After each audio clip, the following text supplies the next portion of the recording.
We thought about this very carefully in terms of, well, what are we trying to deliver with our internal communications? The UK civil service is going through major change, and that major change is delivered through something called the Civil Service Reform Programme. That is designed to deliver exceptional public service that saves lives, improves lives. To do that, we need civil servants to work differently. We need to get rid of the hierarchies. We need them to be more digitally able. We need them to cut through the bureaucracy, be more entrepreneurial, and many organisations face this sort of challenge. So the end game for internal communications is to support that change programme, essentially to free people up, to get civil servants, and around 400,000 around the UK, to feel that they are trusted to do things differently as long as it delivers exceptional public service. So in this sense, internal communications is being used to support people's intuition that they can do things and try things out and do things in a different way, because that is probably better than the way they're doing them currently.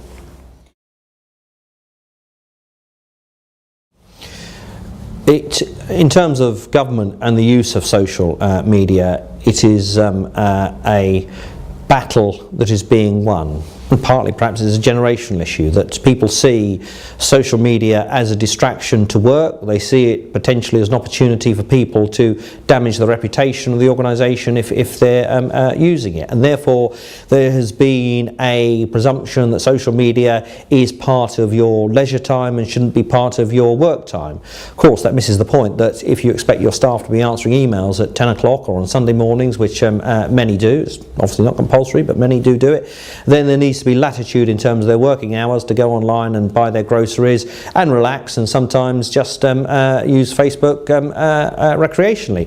There's also the point that, frankly, there are very few experts in the use of social and digital media, and I would certainly encourage my staff to try out things, try how things work, rather than just banning it or viewing it as something that is purely a recreational tool. So government is beginning to come to the view that social media is a blessing and is potentially a very powerful tool for getting policies across and getting people engaged with the work of public service. So you're seeing more and more departments that are saying, all right, you can use social media in work time. We expect you to do the hours and produce the outputs that you're required to do. And I think that's sensible, because essentially it recognises that social media, or use of social media, is a management question. If people are doing their work, then they should be trusted to do whatever else they want to. If they're not doing their work, that's possibly a failing of management.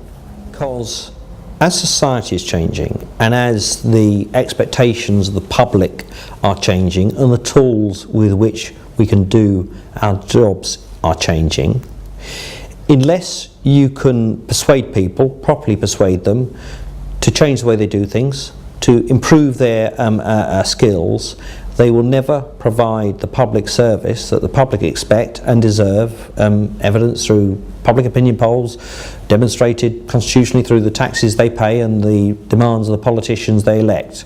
So internal communications is a critical tool to persuade people to do things differently, to be faster in the way they work, more digital in the way they work.